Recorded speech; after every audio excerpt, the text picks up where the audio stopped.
Hey guys, how you doing? Hey Brendan Barney, glad you were to drop in.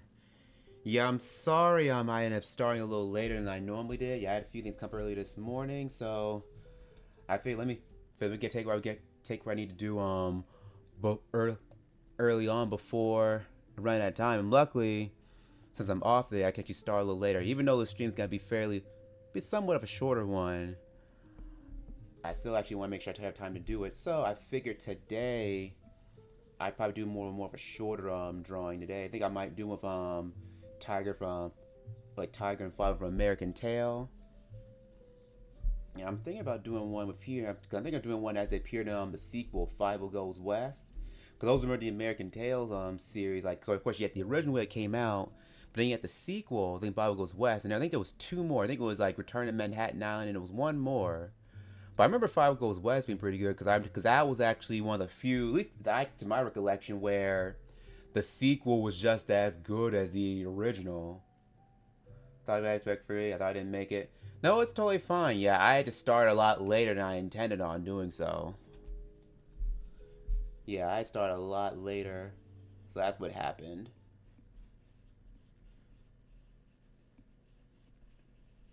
So I figured, let me kind of get his little nose. Let me kind of get his little mustache. For some reason, Tiger's always been tricky to draw because he's got all those hairs. He's got that mustache. He's got those scruffy hairs on his sides, and then on the top, and also on the top from where his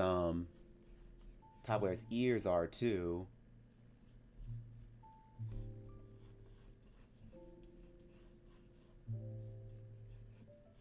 I think since I've already kind of got these like Western theme with some of my original characters I'm working on right now, I figured maybe I'll do one with some ones I with some actual like characters I know that were in a kind of a Western.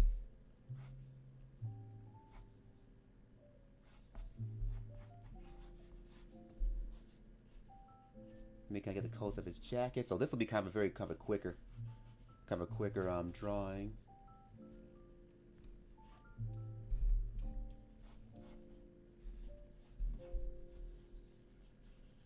But yeah, you guys made it. You guys made it, all right. So I'm glad to see you guys that dropped in.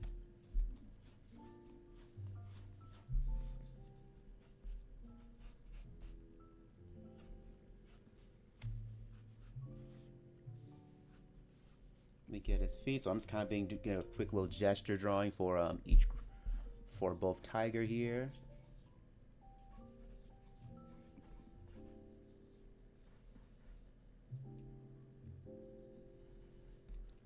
Let me see if we can get the hands here for the weapon and slingshot. I remember in that movie they really didn't use use guns like that in movie, so they kind of use slingshots instead for the most part. I think most time they use actual guns probably closer towards the end, and even then, I think it only got used like one time. One because I guess they wanted to keep it family friendly, but also real guns they're huge compared to the size of like mice and cats.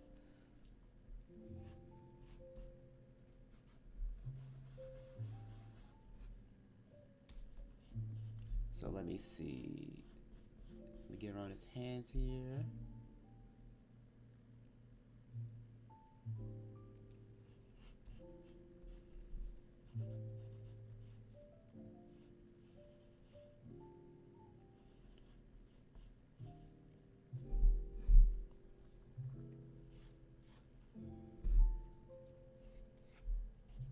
Lay a little bit back for his tail. Nice. Doug is usually very ditzy. My guy Cass and Gail Khan is famed to see what's going on. I think you showed me Doug a few times before. He does a stud Gail Khan. Cause you have another new story for him coming. For him, don't you? You know, Gail Khan is famed to see what's going on. The case of another fish is another survivor. Okay, I think I recognize him now. That's the story when another fish wakes up scaleless one day. That's cool, like a little mystery type of story. Cool. So let me actually get this.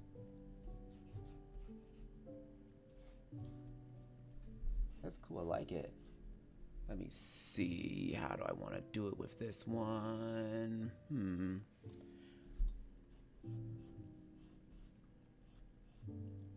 I know we make it a little larger than he normally is. Hey Shay, glad you dropped in. glad you were dropped in. I know it's a little later than I normally started, but I'm glad you were able to drop in too. Good to see you too. At least I can have Fivel in there too.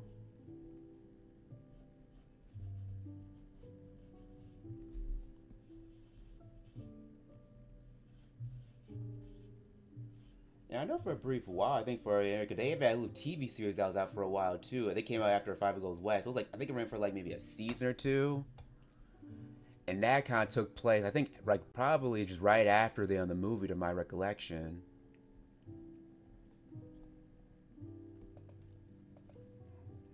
I remember American Tail because it was the one. It was because obviously it wasn't made by Don Bluth and his crew.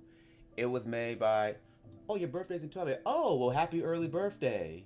You know it's 12 days. Happy early birthday. But I know American Tails. It wasn't made by Don Bluth's crew. It was made by like what was the name of the group? It was Spielberg for Amblin Entertainment. Amblimation. Yeah, I think that was actually. I think it was their first like major like animated movie. Anime movie. Well, because they did other stuff too. Because I think prior for it, they were partially used to do like animation for Who Framed Roger Rabbit. Because yeah, it was formed by Steven Spielberg in May 1999, followed by Who Framed Roger Rabbit. But they only did 3 films. Because they did American Tail, Fivel Goes West, which was a pretty big hit. They did Weird Back with Dinosaur Star, which was like a moderate hit, but didn't do as well. And then Balto, which came out, which really didn't do well at all, even though it's considered kind of a classic today. And then they kind of shut down afterwards. I think they shut down think about it, like 2 years, because they were only in operation for like 8 years. So in the kitchen with Tina and Gina. Gina did sit to cook in the kitchen, but neither compromise and bicker to temporary separate ways. I was like that kind of cookie like sitcom scenario right there. The classic one. Yes, I paid Mercury. That was the next plan made with Procreate. I saw that one. That one was pretty nice. I liked it. Kind of new way to kind of start off May. Yeah, I can't believe we're already in May already.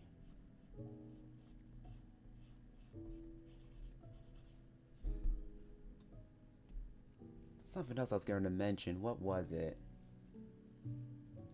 But yeah, like that studio was only around for 8 years, which is kind of a shame though, because like even though all their films weren't like really big hits, like they definitely like had like the animation, because like the animation, all the films like looked really good.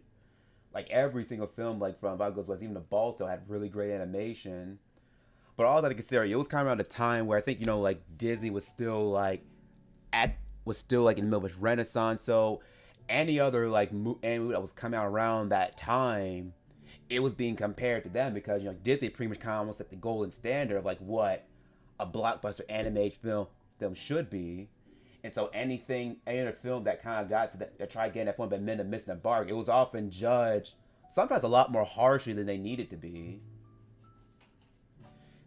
Plus, it didn't help for some they got released at a bad time too, because I think with We're Back, a Dinosaur Story, I think it came out like right around the same time Jurassic Park came out. No, actually, I think it came out because I think Jurassic Park came out in June at summer of 1993, and Weird Back, I think it came out like later on that fall, November.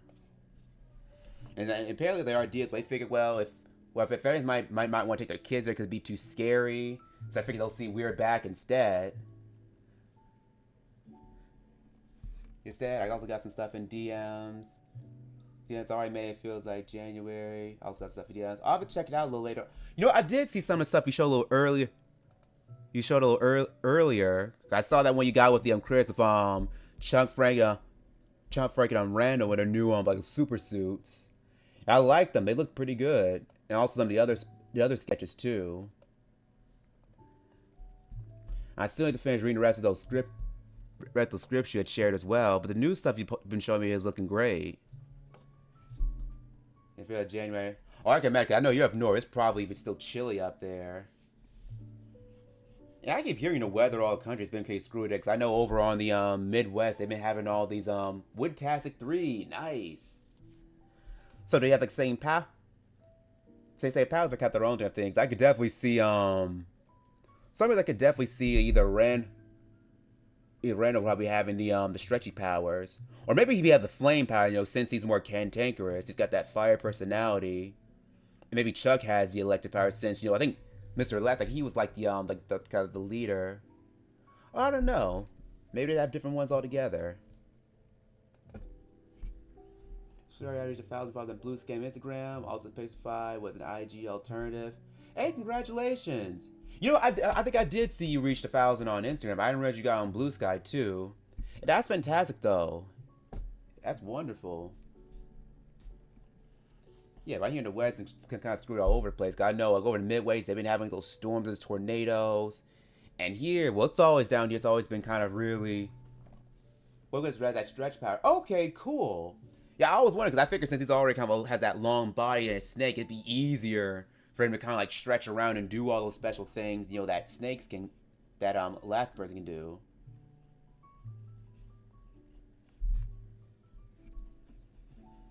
Okay, let me try refining this.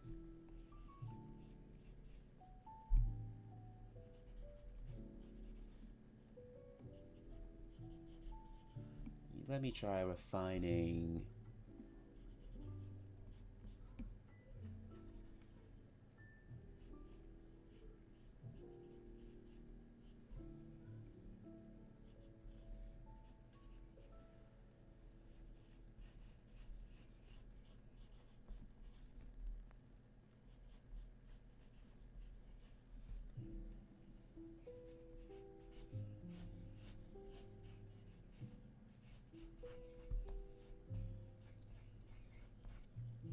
Let me kind of get the color of it. Sure, let me see if I can get.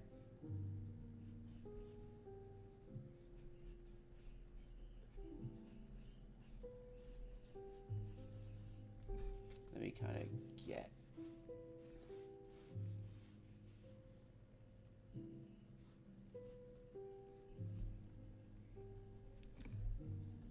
Let me kind of get around this little belt buckle here.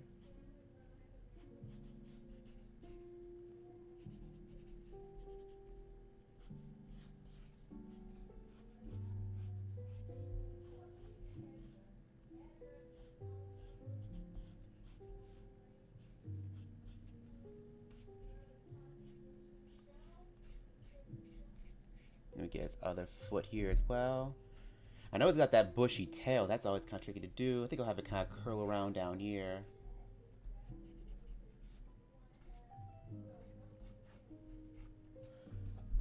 What else I was going to mention?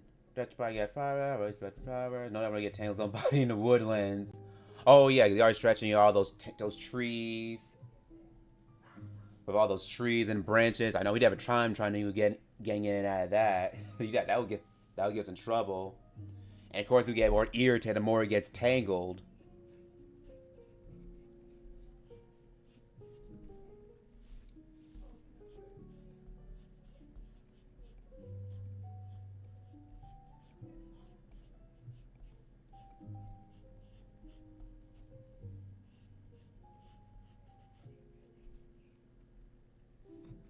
I can see Tiger Cat. He's got that. Oh yeah, he is. Thinking pretty much any character on where Dom DeLuise was voicing him is always good. He always added good bit. Added a good bit of character and likability to the characters that he voiced.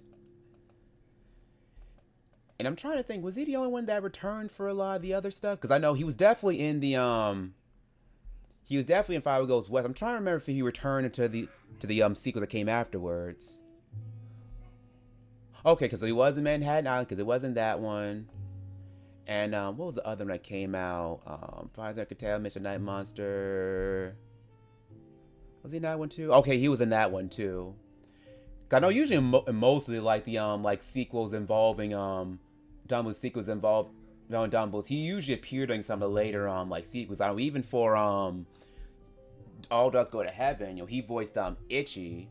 He was pretty much in all the following sequels after, because he was even the sequels. He was in the TV show, even in those Christmas special afterwards too. No, actually, I take that back. I think for All Dogs Go to Heaven, it was him and Charles Nelson Riley who did Carface's Lackey Killer. Now granted, he didn't appear in the second one, but he appeared in the TV series and the Christmas special. I wish it was better. Yeah, I do wish it was better written because I've only seen parts of it and just like it's just so like saccharine and sugary sweet. It's like, yeah, I see why it bombed. I can't remember where I heard from. It actually kind of feels more like a parody of what you expect, like a children's like film to be, what's film to be like. Ding dang doodle caboodle, I'm stuck.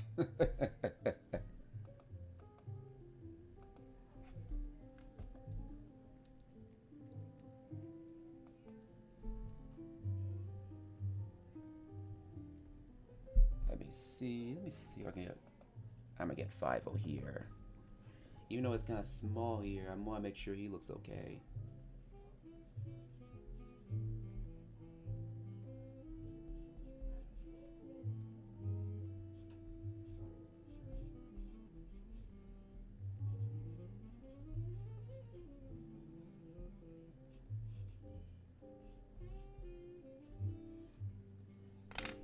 Alright, so I think now what I'll do, let me get my pen and actually kind of like refine this a bit more.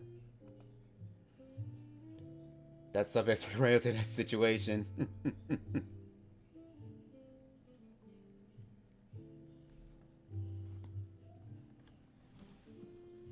where's the pen I was gonna use? Uh-oh, where is it? Where is it? Uh-oh, hang on.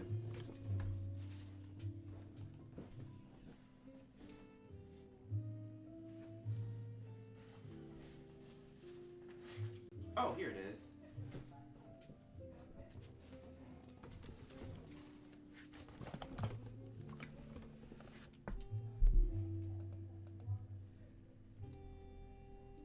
Yeah.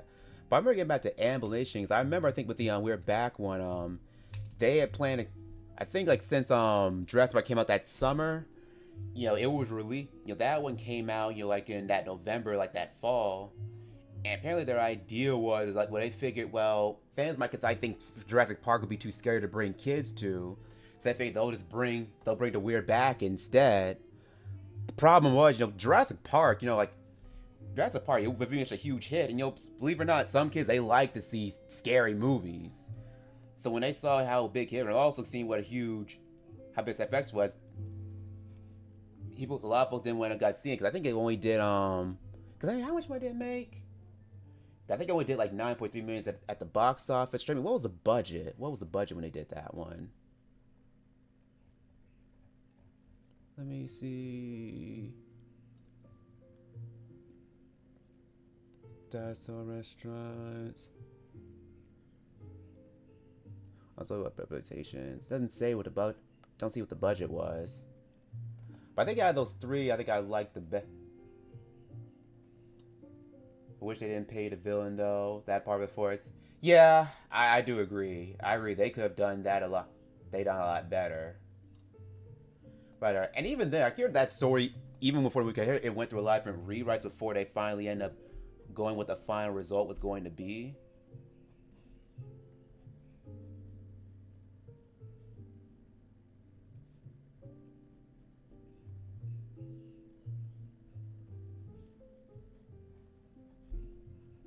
Yeah, but I definitely agree. Yeah, and I think out of all the films, Egg on the Loose, trying to pick a job, and ends up getting a job at babysitting an egg, but also soon it was like open egg. Oh no!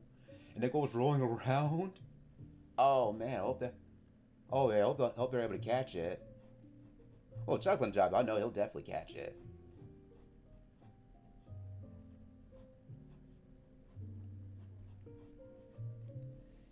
Yeah, I think I still consider like Five Goes West. I pick out the ones that I think if I had to rank all three of their move their movies like Ambulations movies from like ones I like the best. At least I probably put, and it's a tough one too. I probably have Five Goes West first, then Balto, and then probably We're Back last.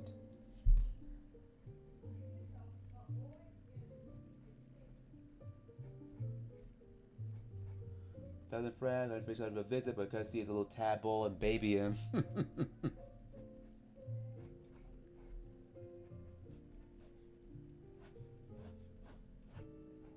get around here.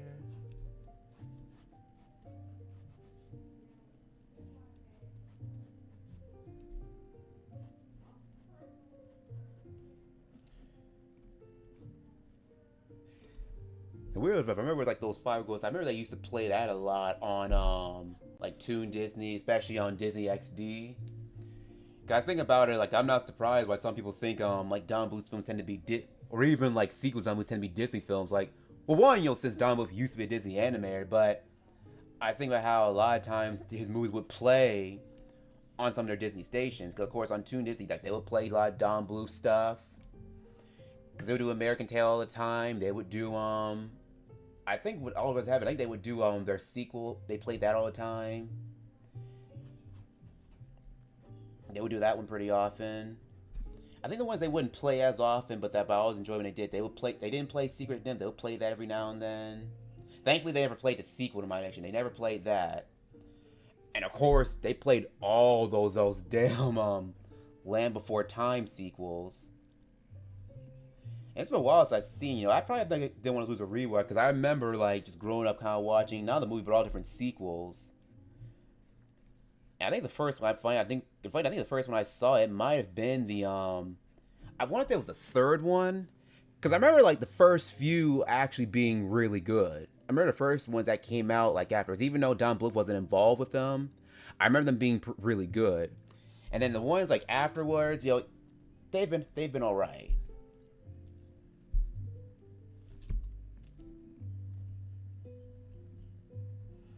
And anytime I think of Lamp right nowadays, now I also think about those that video. What was that? I think about that video Jenny Nicholson made, where she basically kind of watched and reviewed all the Lamp One Time movies. That's why I realized there was like 13. There was like been over 13 of them. You know, that's not counting a TV series that came out. The first movie was the only Don Bluth I'd seen as a kid. He was a kid. And Lamp Time, yeah, the first one still holds up pretty well. It's been, yeah, definitely it's definitely one of their more kind of like scary and dramatic ones. I'd say like from my personal favorites, I've seen Don Bluth, but I think that's one of the few where his brother, I think it's Robert Bluth, I think is his name, Bob Bluth. Let me try and bring up his name. Maybe I can bring it up real quick, cause see, I'd forgotten Don Bluth actually had a younger brother. In fact, let me see, what was his name? Let me say, give me about 1 moment. Sorry about that.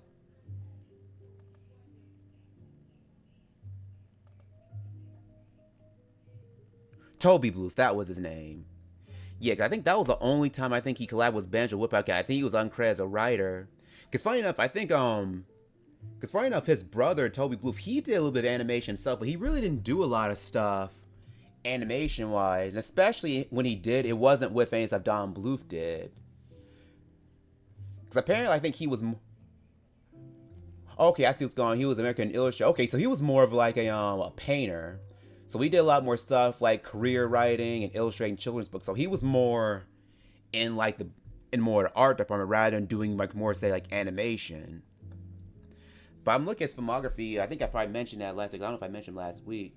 He did a lot. So he did Banjo Whip-Out Cat. He did Chipmunk's Christmas, The Smurfs. He did Alvin Chipmunks. These were the '80s ones, by the way. He did Christmas Special, Story of Santa Claus, Babes in Toyland. I know that also featured Charles Nelson Riley in that one. The Tigger movie. I remember seeing that one in theaters back when I was out. Mickey, Donald, and Goofy, Three Musketeers. Probably one of my favorite movies featuring those three characters. Probably one of my favorite like direct-to-video movies. Cheer up, Mr. Grumpy Fish. We'll try to encourage Gnarly not to be mad all the time. Oh, it's gnarly. You'll have to be, good luck with that. It'll probably best work cut out with her for that one. But I don't know, maybe. But I don't know. I think we're convincing, you know what, Grumpy will find, you know, like a more sensitive and sweeter side.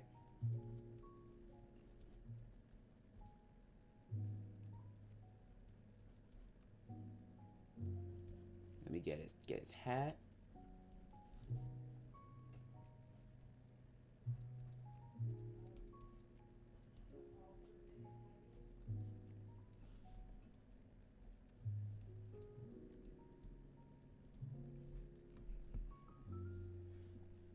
Yo, dog tag. Because I think I remember in Fivel Goes West, there was a brief kind of side note where 'cause I think when Fivel actually Five was looking for help, he actually searched for an old sheriff who was actually a dog. I think Wiley Burper was his name. But apparently, Wiley Burper doesn't like cats, so I think once he gets Tiger involved, he actually have him actually look like an actual dog, if I'm to my recollection. I think there was more to it. I can't remember off the top of my head.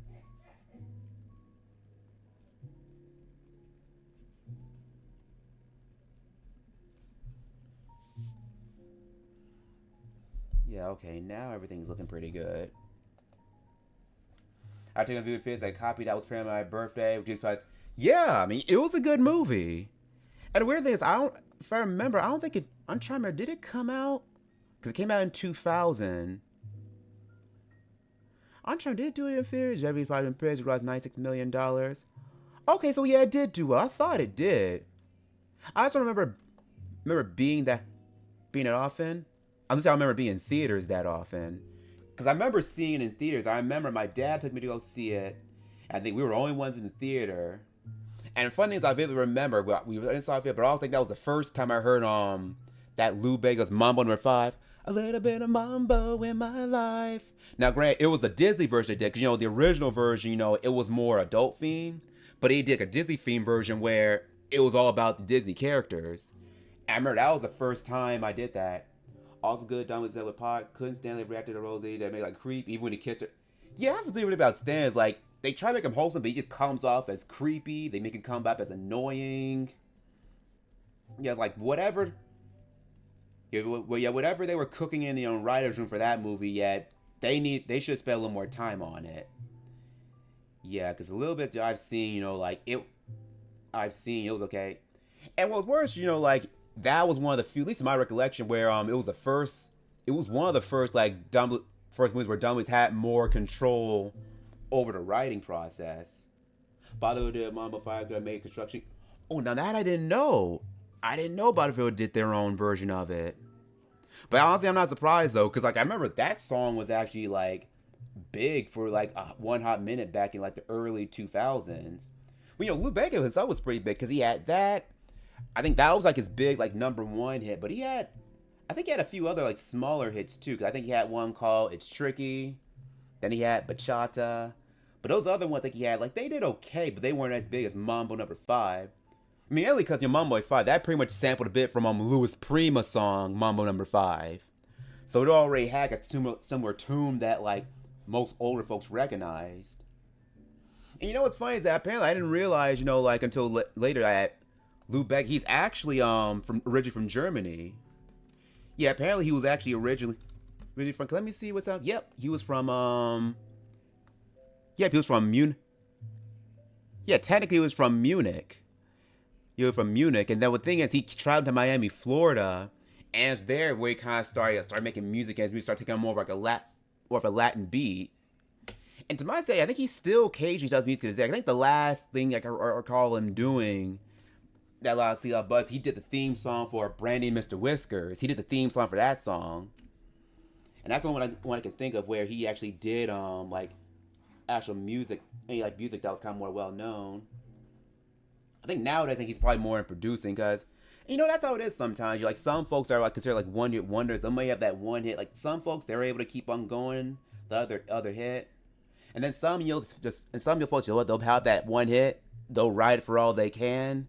And then they decide to retire or just kind of do other stuff.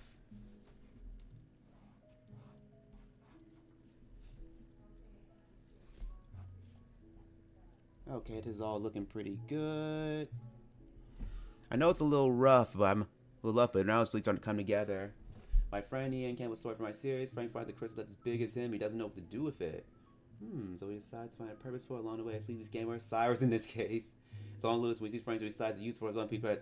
Ooh, interesting. That sounds like I'm going. Uh-oh. Hit the camera. I'm sorry about that.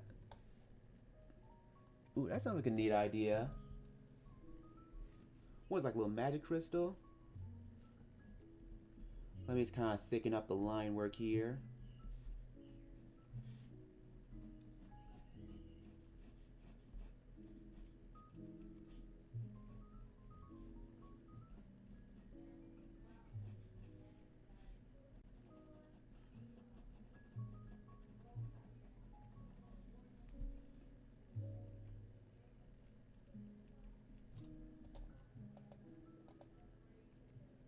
Should I make it that? Cool.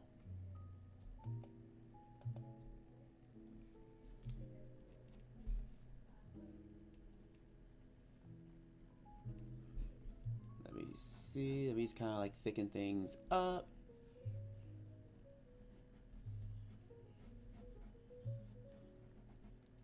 And now everything's kind of coming together. Let me add a little holster for where his slingshot's going to be.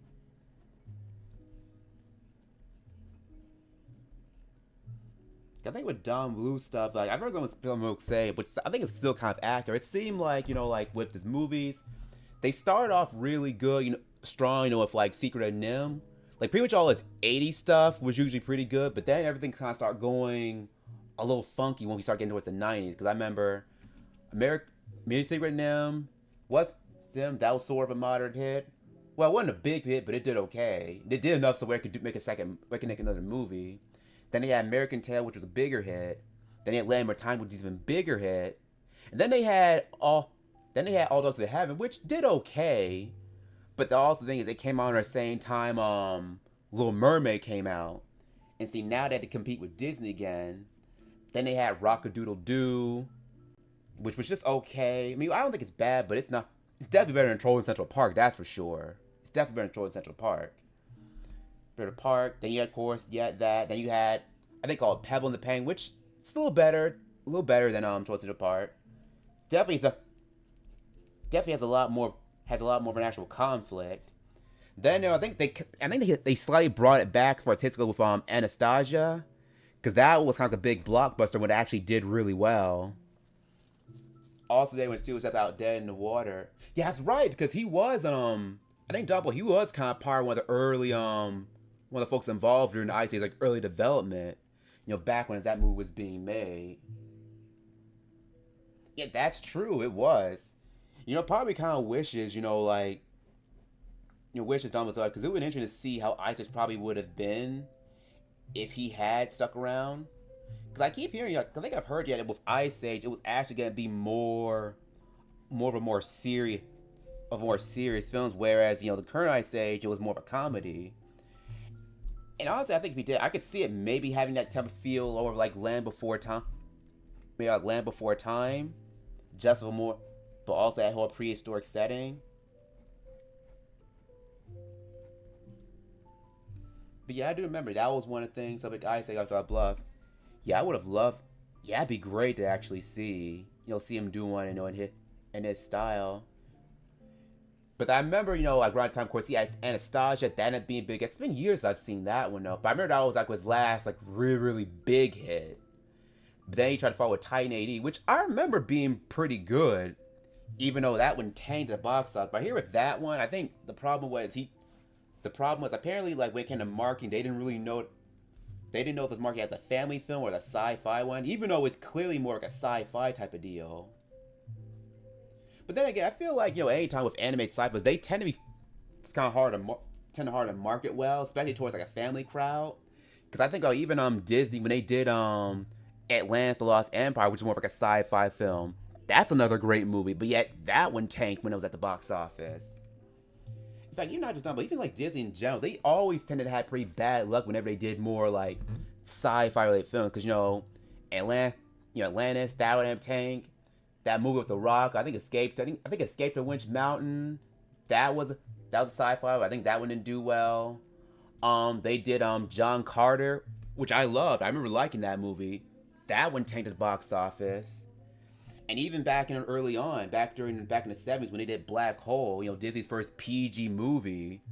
This was a live action movie. This one, the anime one, that was like Black Cauldron.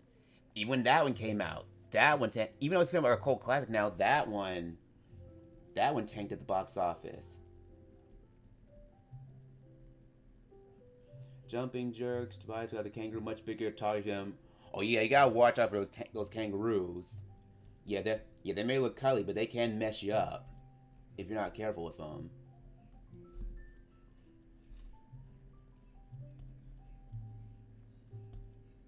Let me kind of get around his little fingers here.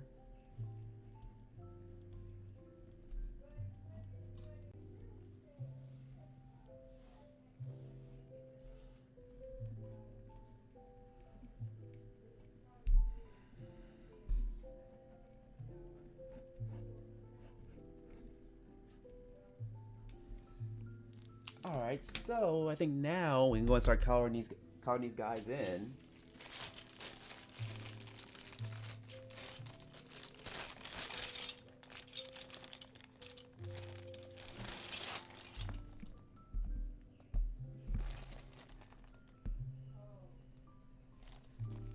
I'm gonna use this orange here. I'm just gonna start orange color, his fur.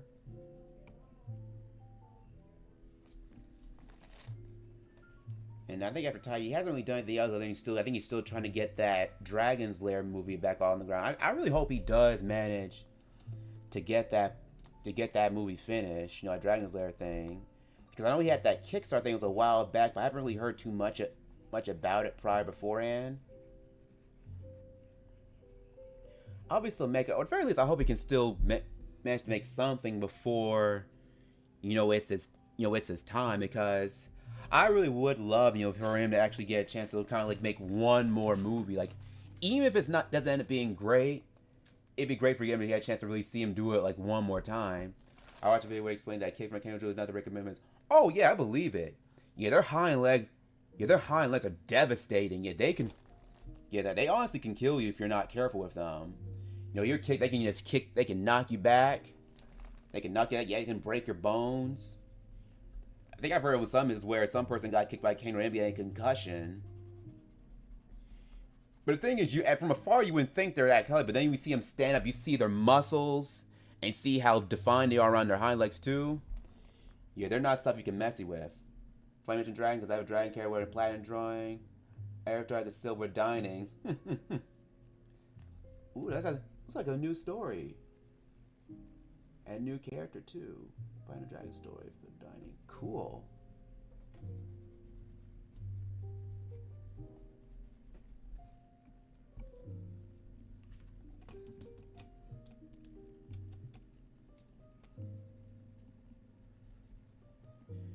It's funny, I think of cartoons. The only cartoon I can think of where they pretty much show you how dangerous kangaroos be. I think it's that there was that Tom and Jerry TV. I think it was Fast and Furious. I think it was the one where Tom and Jerry they're racing in Australia. Oh, you've had it for a while. Okay. Yeah, definitely send it to me. I'll definitely check it out later. But I remember in that movie, I think when they're in Australia, I think at one point, I think Tommy was trying to do something to kind of like throw Jerry off his track. I think he ended up cutting the entire like continent in half. Don't worry, there's more. Don't worry, it just happens. There's a lot that happens in that movie. But at one point, he ends up getting encountered by an actual kangaroo, and he just gets and kind of has that boxing glove. He just gets rocked by it. Like it's boxing. He was beating back and forth and shaking him. Yeah, kangaroos. Yeah, you don't want to mess with them.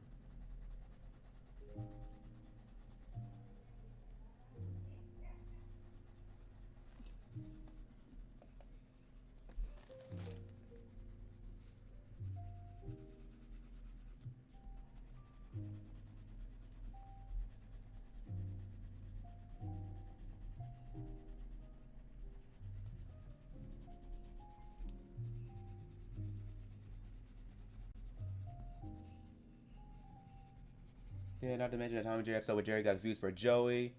I think I do remember that too. Yeah, I do remember that episode too. I think that was like a nature thing too, because I remember I think we mentioned one of our last streams too, is how whenever Tom and Jerry, they would have like 3 shorts and they would all have a certain theme. Some would be more like they would be themed like they're in the Serengeti. Others would be set in more like Asian themed setting. Others would be setting with more be set more in the city, which I like that because oh cool, he sent the script too. Oh, I'll definitely have to check this out later. Cool, thanks. And I like them having a theme because it kind of tied them all together. Chris had the music box scenes, neat. Chris Case scenario, I think I've heard that one.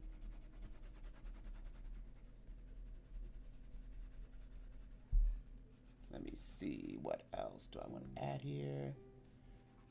Gotta go for a light amount of yells here, because I think I'm gonna use it with some more gold and orange later on down the line.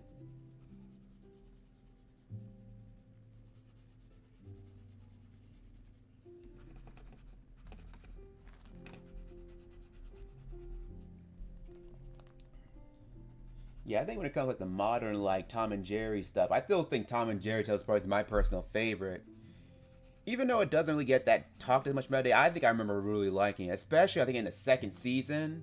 Because I know in the second season, I think that's when Spike Brand he kind of took over for most of the I can't took over for direct. I think he took over as director. I think. And I know at that point, they kind of changed the art style a bit to where they look closer to how they looked in the original shorts. I think he was one of the. I think all of those episodes under his direction, those are kind of one of the few like modern teachers I know of where they actually kind of got a feel of the look of the old characters. And a lot of other like Tom and Jerry like direct TV stuff and TV series like in other ones like they try getting the classic but they never get it quite right. But I remember during the later seasons of Tom and Jerry Tales like and also Fast and Furious, they were the few to really get it. They really kind of got it down packed. I can't never air on loose. I never want to see another egg again. Since you disagree with sitting on my egg, I use such a supper. I play this well, get you to a certain sunny side. Oh. That's funny. That's funny.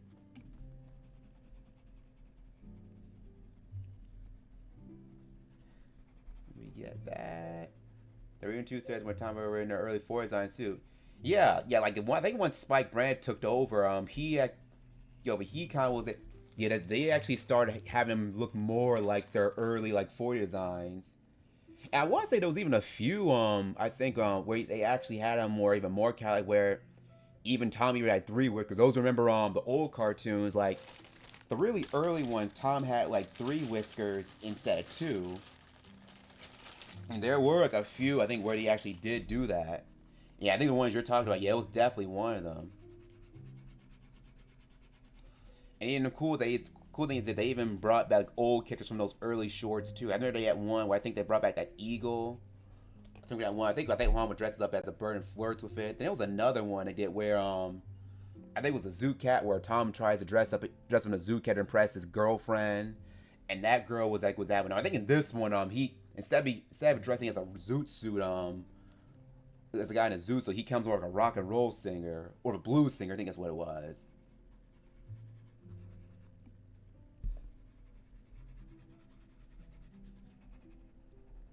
And weirdly enough, because I remember back when it first came out, because I remember it aired on Kids WB, but I remember like they always said it would come on a Saturday, but for some reason I think now granted this is near the end of like Kids WB's gonna be his little like lineup.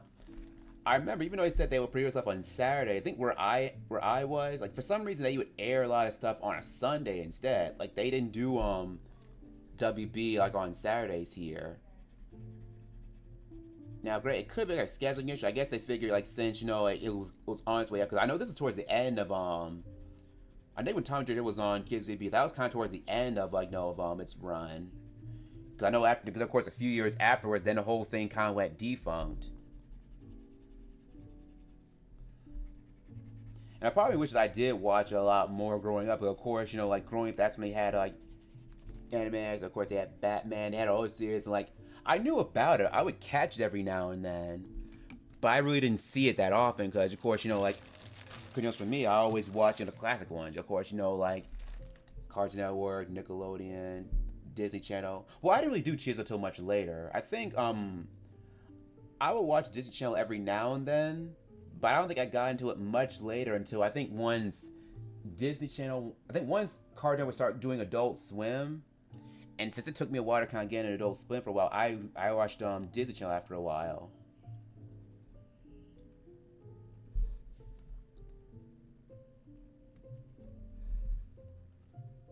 Yeah, a little bit of redness.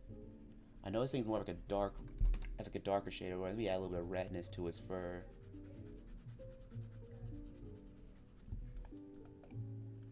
To series, regarding the series, if I was a Tom and Jerry, I would Jerry feed the animals, the animals give me literal slop. Yeah, that's the only thing about the series though. There's like a lot of episodes where like Tom literally gets in trouble for no reason, and the only reason he'll get in trouble because Jerry just didn't want to mind his damn business. I meant something, but I love that series has this big dramatic documentary style soundtrack for no reason. Yeah, it does. And I feel like they were trying to go for more like symphony sound like the old ones had, because you know the old Tom and Jerry shorts they had like a full symphony, you know, like orchestra, like doing all the music. And I think here in the TVs they try to do that, but obviously like on a smaller scale. I remember Timmy Tommy on Chibi's, right? Tommy Battery Timmy. Chibi's, I don't know if I've heard on CB's. Name sounds familiar though. I don't think I've seen that one. But yeah, I remember. Yeah, I think that show it really did try to kind of capture the feel like those older shorts, even down to using like that, yeah, that dramatic like music. Because people forget, you know, like the music played a big role, you know, like in like a big role in making those shorts what they were. Because like since you didn't have voice to do a lot of talking, you had to have the animation a lot of talk, but also you had to have the music do a lot of talking too.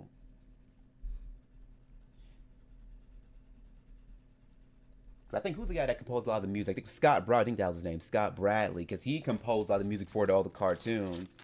And I think what helped is I think he had a background in classical music, so he was able to implement a lot of those classical music sounds with the more like cartoony elements of what he was doing. I heard Dream Hopper's one of them. Oh, nice.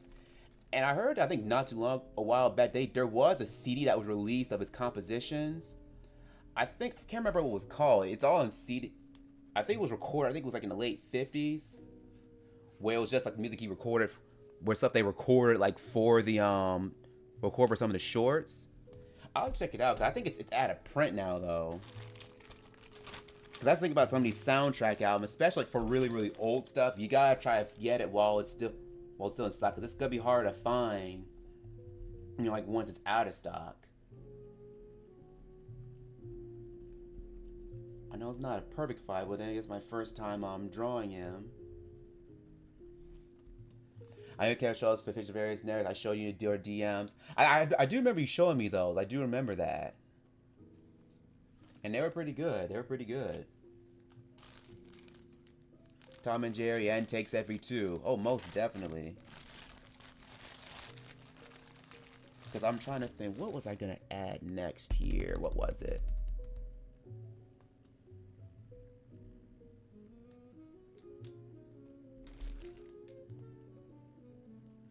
Something. What color was I gonna use next? Let me use back my reference sheet. Oh yeah, use some purple.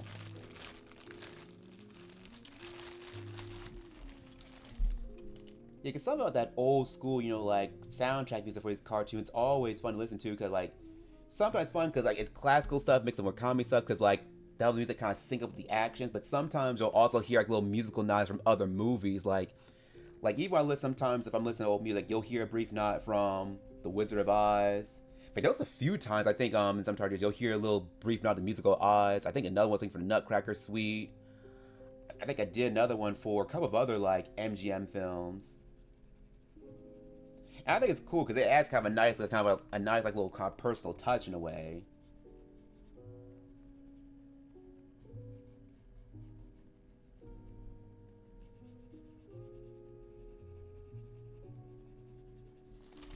Use red for Fivel in the middle here.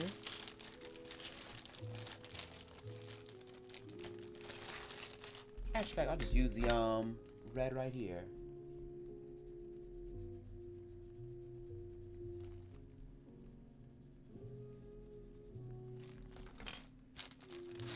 Let me see. I use like a blue that I have.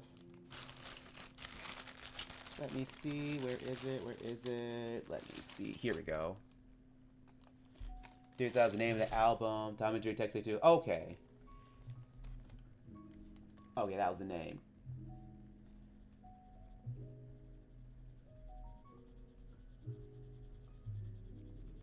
I'm glad I looked at it for a moment. I was trying to remember the name, but I see you put it right there. So thanks. Appreciate that.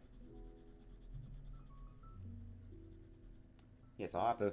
So if I get a chance, I'll have to see if I'm going to actually find it for myself. Maybe I'll probably get the CD.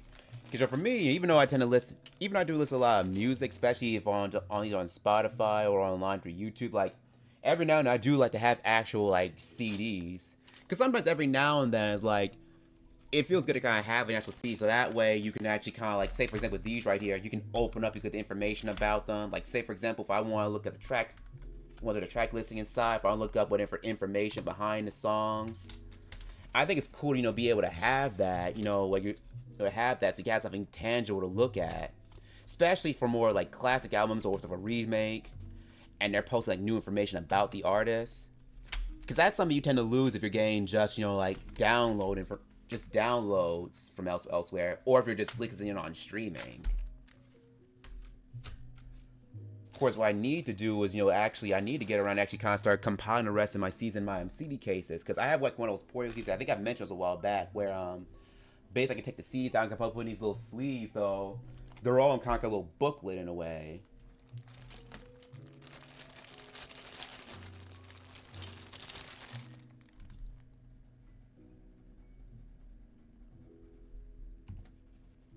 Uh-oh, hang on. Oh, I'm sorry, it's out of... Oh, it was my camera was leaning this whole time. I'm sorry about that. I must have hit it by mistake. Sorry about that.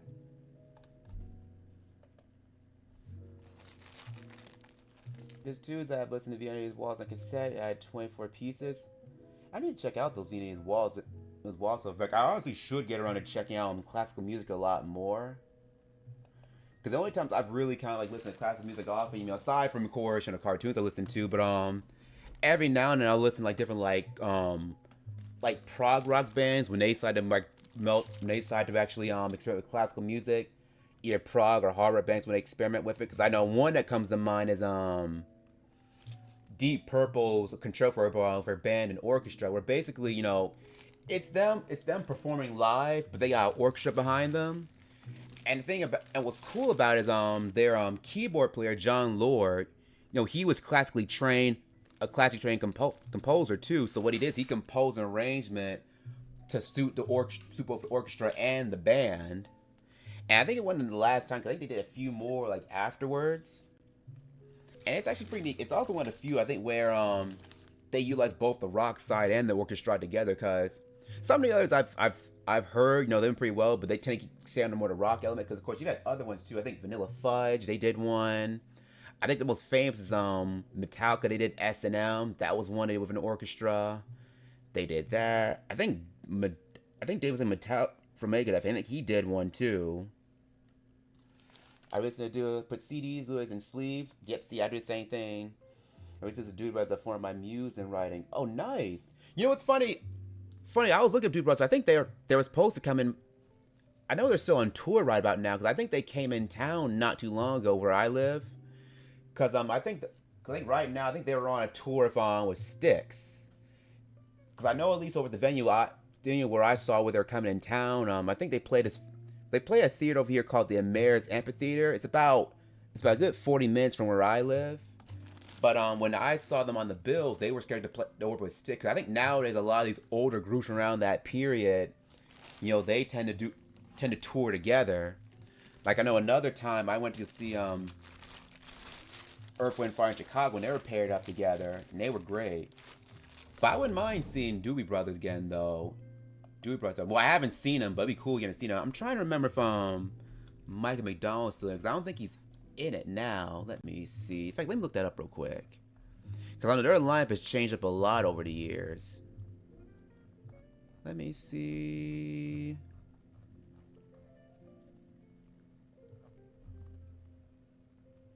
Okay, so he is still in the group. Okay, Michael McDonald, John McPhee, Tom Johnson, Patrick Simmons. Okay, so he is still in the group. Okay. Okay, so both vocalists are in the group. So both Tom Johnson and Michael. Okay, I didn't know that.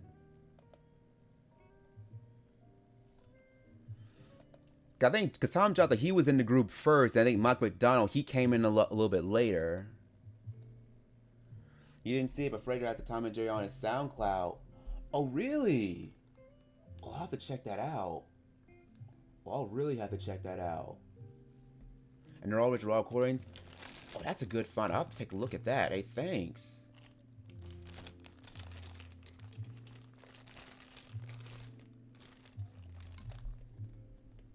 So let me see. Let me just kind of color in his hands here. That is neat. Okay, I see it now. I see what you posted now. So I didn't notice earlier, my mistake. Cool. That's a great find. Excellent. Let me use brown around his eyes here. I think after I made a little touch up, send in the DMs. Okay, I got it. I see it now. Okay, excellent. So I'll definitely check this out later. Volume from the 50s, Golden Age classics. Nice. Hey, thanks. I appreciate that. I appreciate that. Cool. So I'll definitely check the rest of it out later on.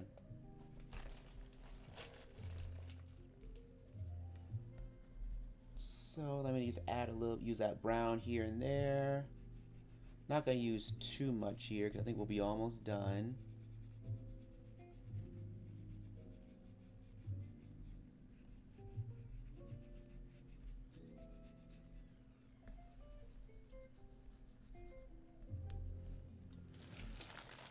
Trying to think what else do I want to add here. Oh my god, the camera keeps shifting. Oh, I'm so sorry. I didn't realize the camera keeps shifting. I might get probably a new stand for camera. I didn't realize it was shifting this much. Sorry about that.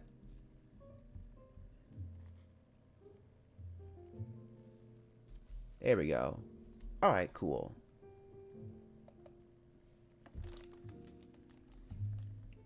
Yeah, I might be overdue to get a new camera stand for this because I'm noticing on my camera it's a little cracked on the edge. Maybe that's why it keeps sliding down.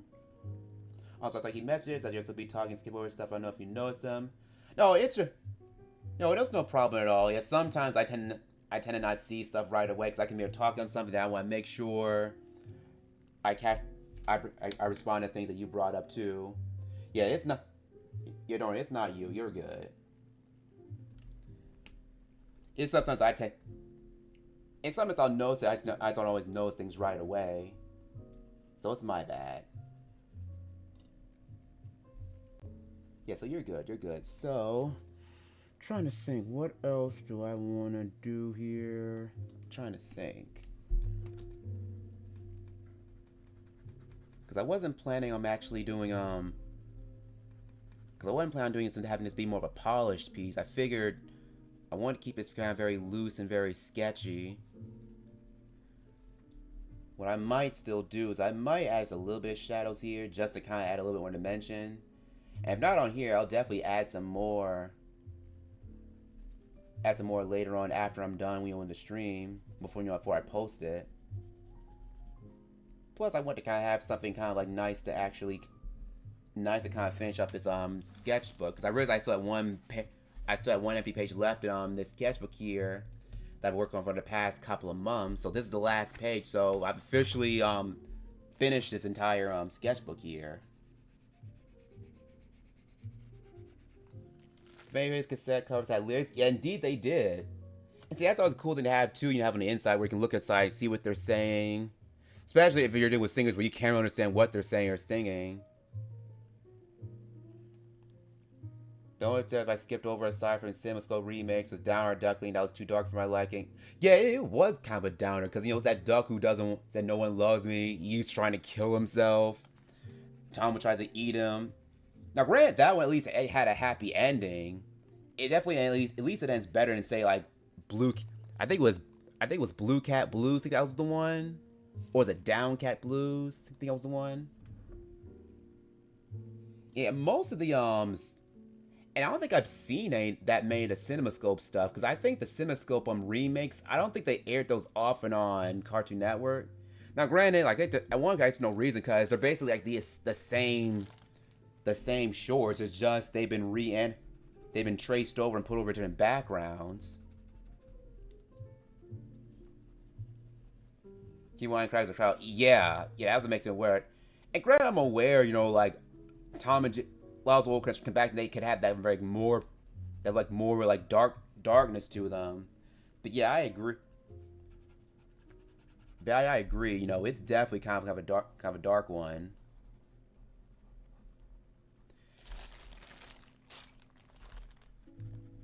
And let me see.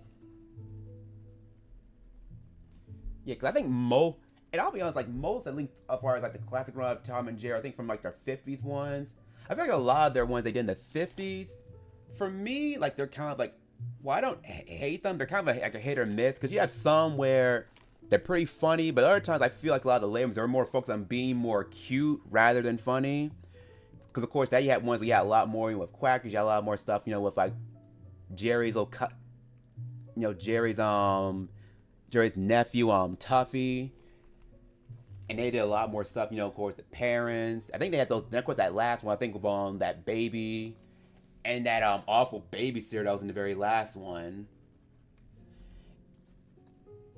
But also, I have to keep in mind, like once the late '50s rolled around, I know that Hanna-Barbera, they were less focused on, like doing theatrical Tom and Jerry stuff, and they were more focused on like getting their own animation studio, like Hanna-Barbera studios. They're more focused on getting that set up, and of course, when that, and of course, when that kind of finally oops, excuse me, sorry, skipping over myself. And once that took off, then of course the rest was history.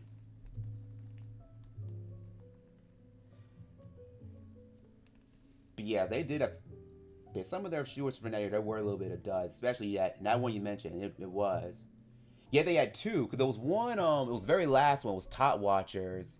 And that one's just okay. I feel like out of all Busy Buddies was first. You're right, it was Busy Buddies. I think with those two, the baby, I think the first one was better.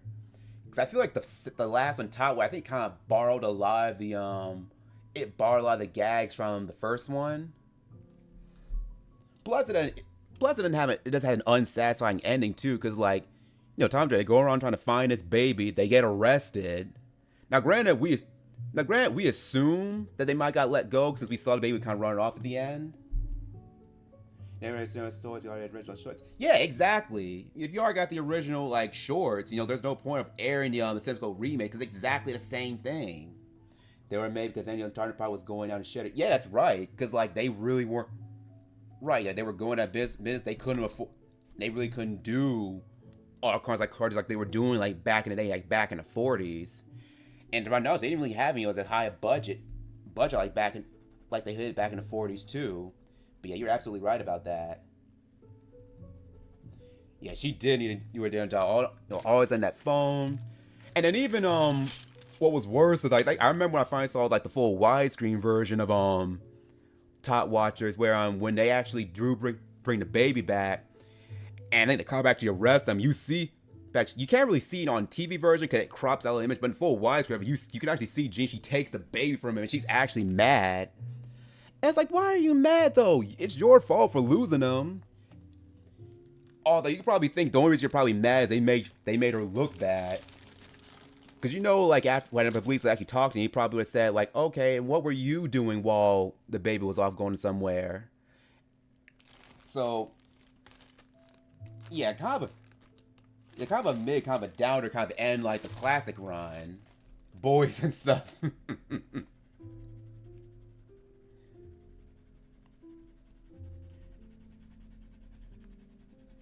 Yeah, because I think in the classic run of like Tom and Jerry, it was like 114 shorts. Footy 89. Hey, hello.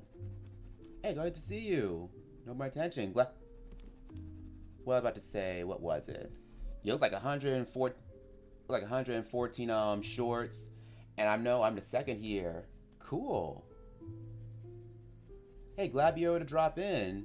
Yeah, I know it's more towards the end because I'm actually trying to like finishing this up here. This drawing I did of Tiger and Fivel from American Tail, Fivel Goes West. And I think I will show you guys some of the more new stuff I've been working on as of lately. Some of the stuff I think you guys probably did see already in the initial post I did like earlier last night. It's right to Spiketail Island with the Five Island stuff to find it. Oh, neat! So it's like an adventure type of theme one. This happened to be inspired by that Scooby. Does that be inspired by that Scooby-Doo movie, Escape to Zombie Island, or is it something a little bit different? Or is it more like that island King Kong was on? I'm probably getting my stories mixed up. I'm also a young artist. Oh, you do art too. What type of art do you normally do? I do cartoons, so I draw different stuff.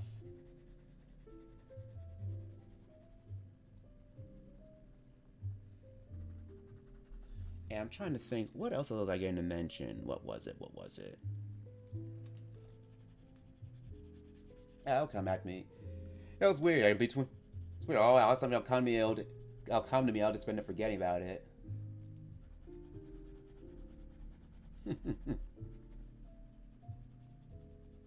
But definitely smarter than you. Oh, I'm sure one day you'll. Hey, what it helps, I'm still pretty small myself. I don't even have 1,000 subscribers just yet. Yeah, so we're all part of the small subscriber gang. Yeah, and it's not, yeah, it ain't bad at all. At least I don't think it's that bad at all.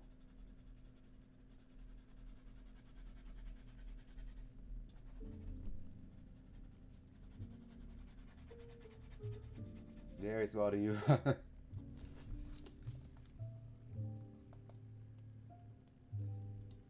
And also, I knew a part that can depend on the fact on how I frequently post on YouTube too, because I don't think I post on YouTube that often. Like aside when I do these streams, because I know usually some of the more like well-known ones, they're like pumping out stuff like every day.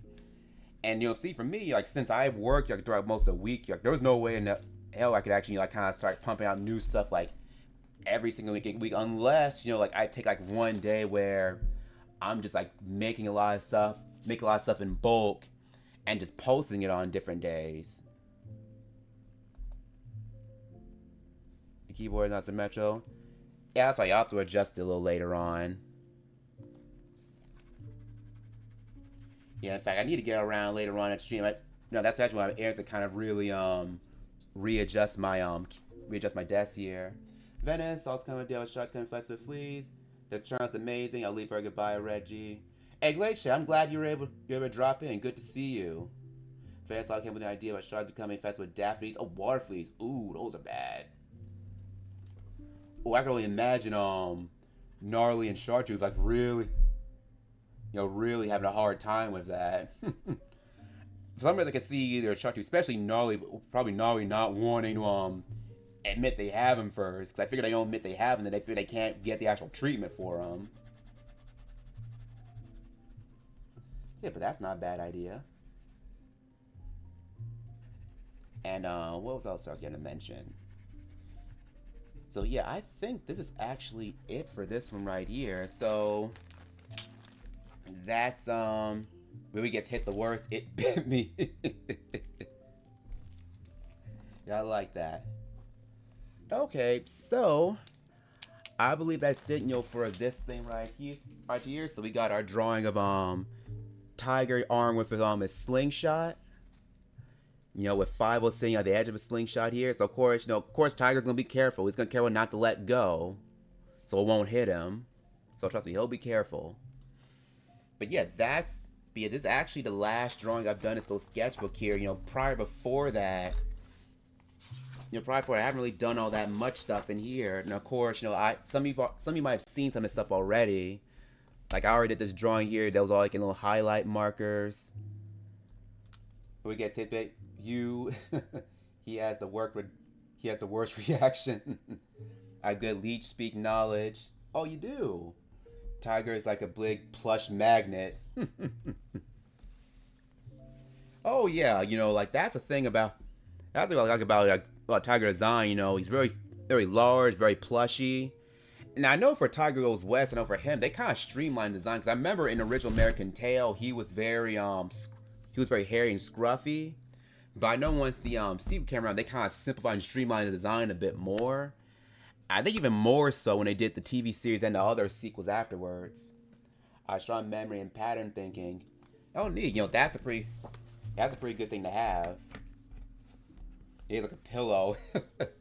Yeah, he is. He really is. Having able to do a good memory, that's a good bit of compromise remembering stuff, especially when it comes to art too. Because I think after a certain period of time, when you start drawing things for a certain period of time, you can actually certain things start. Excuse me. I think once you start drawing things for a certain period of time, like certain things end up getting caught in your visual library, and at that point, you don't always need references or draw certain things. Now, granted, that does not mean you shouldn't use references at all. It's that sometimes, like once you commit things to your visual library, you don't have that over reliance on them all the time. I can code my character also have Hadrian Carabos. Oh, all these different codes in the chat. I cared a lot of big soft heads. I wish you and huggable. Yeah, I can definitely see that in your designs. But I think you said you kind of meant for your designs, you kind of reference to different stuffed animals. Because they definitely have that kind of stuffed animal vibe. But they definitely seem very huggable. They're very plushy. They're very squishy. Yeah, I like that. Yeah, I like how they have that look in your designs. Kumaktai, yes indeed. And wouldn't you believe it? Like I think I mentioned my last. It was actually my first time actually drawing these two characters. I know them for years, but I never got around to really drawing them. Of course, I did that. Just some stuff I did with stencils, and that big timpani bounces. Boop. That's good. That's all right. It's some stuff I did with stencils, and also for some of the other stuff I did. Some of you might have seen already. All right, let me break it out real quick.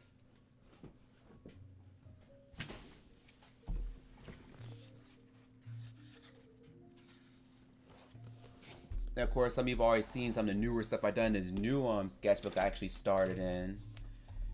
And you know, in this one, you know, I've pretty much kind of started getting to feel of actually like doing more stuff. Because I know, let me see, what's some more recent stuff I've had in here. Of course, you know, in this one, I did this one of called Caribbean Queen Jam. So this was based on the old this old like 80s tune by Billy Ocean, Caribbean Queen. Caribbean Queen. Love on the Run. Like that was that song that I was listening to a lot when I did that one. And so I did that for one of my TikTok streams earlier this week. So that one ended up being really fun to kind of like put together. And you know, another one that I did earlier this week, so some of you probably seen already. This one I actually did called Cranky Clown. Cranky Clown. Oh yeah.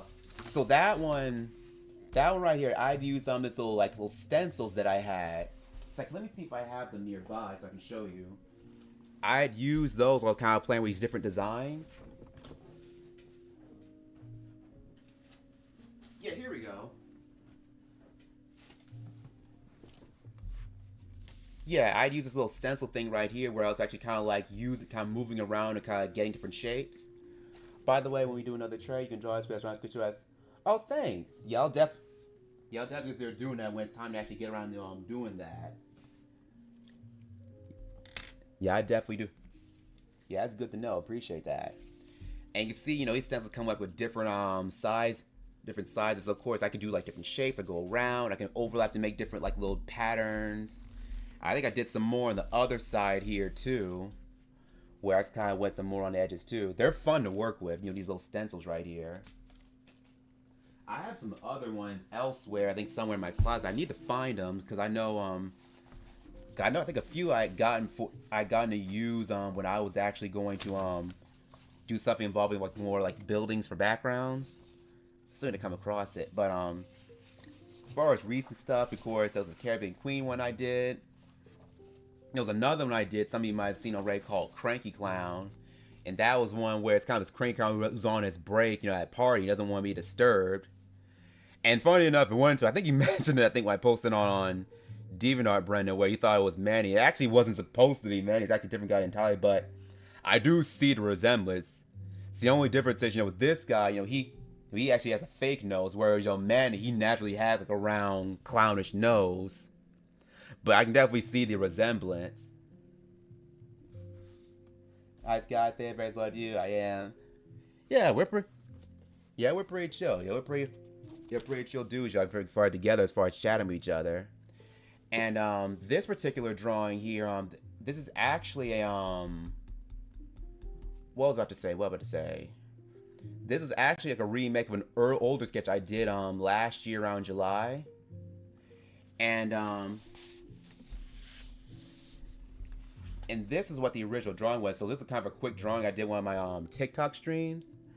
And I always liked how it turned out, but I wanted to kind of really go back and actually kind of redo it. So that's why I went and kind of redid it here.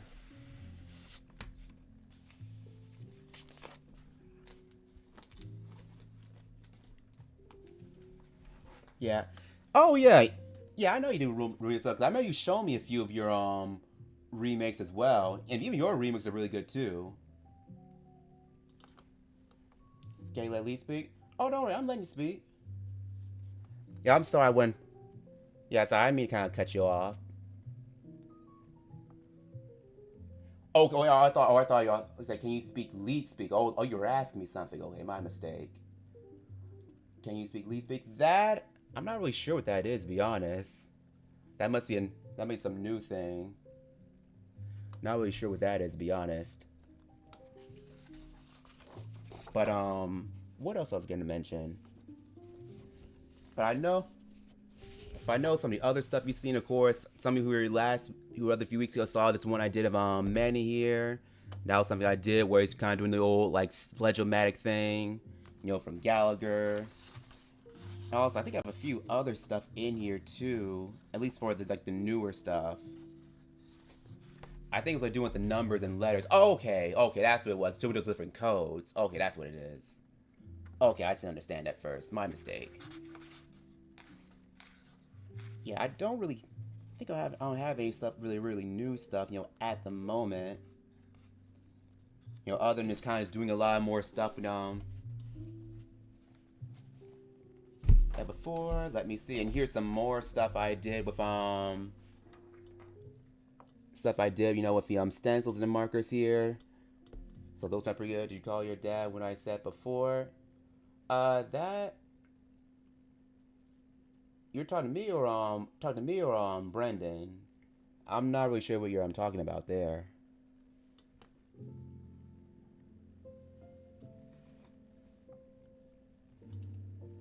Let me see if I got anything else in here.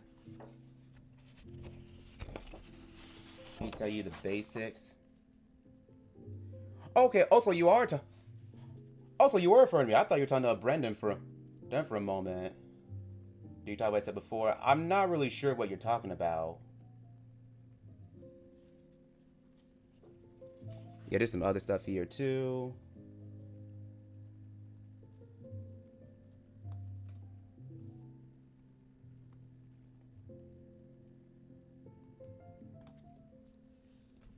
Let me some other stuff. Let me see if I got any new stuff in here.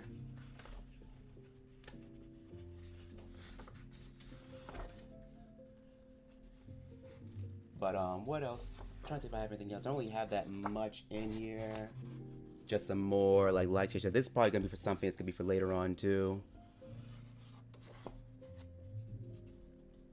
But I think that's pretty much it for what I have as far as like the new stuff at the moment.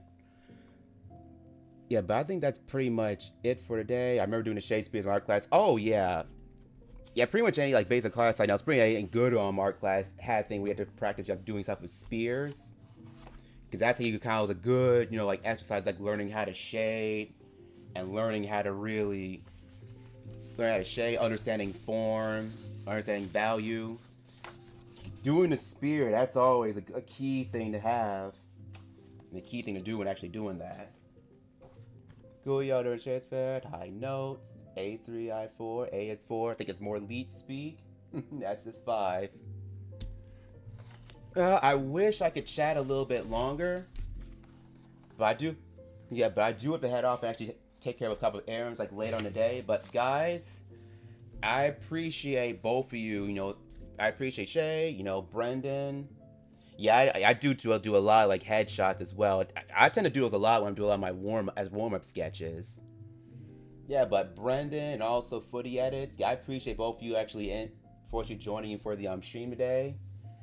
And hopefully I'm able to see both of you guys again not tomorrow, but definitely next week around the same time.